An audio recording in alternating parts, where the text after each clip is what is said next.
रोहड़ी वफ़ाक़ी हुकूमत जी हिदायतुनि ते मुल्क जे ॿियनि शहरनि वांगुरु रोहड़ी डिवीज़न में बि बिजली चोरनि ख़िलाफ़ कार्रवाइयूं शुरू कयूं वयूं आहिनि।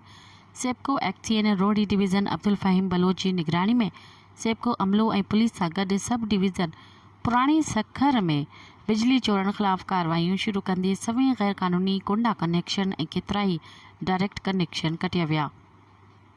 जॾहिं त ॿियनि बिजली चोरनि खे गिरफ़्तार करे पुलिस हवाले करे छॾियो आहे। जॾहिं त छापामार कार्रवाई में सेप्को टीम बिजली चोरीअ में इस्तेमालु थींदड़ हज़ारे मीटर तारूं पिणु ज़ब्त करे वरितियूं। इन सिलसिले में सेप्को एक्सीएन अब्दुल फ़हीम बलोच चयो त हुकूमत पाकिस्तान जी हिदायतुनि ते मुल्क जे ॿियनि शहरनि वांगुरु रोहड़ी में बि बिजली चोरनि ऐं नाअहलीअ कंदड़ ख़िलाफ़ कार्रवाइयूं शुरू कयूं वयूं आहिनि। अब्दुल फ़हीम बलोच वधीक चयो त सेप्को चीफ सखर पारां वाज़े हिदायतूं जारी कयूं वयूं आहिनि त बिजली चोर ऐं बिजली चोरीअ में मदद कंदड़ अमले ख़िलाफ़ सख़्त कार्रवाइयूं कयूं वेंदियूं। बिजली चोरीअ में मुलविस माण्हुनि ख़िलाफ़ ॾंड ऐं केस दाख़िल कराया वेंदा।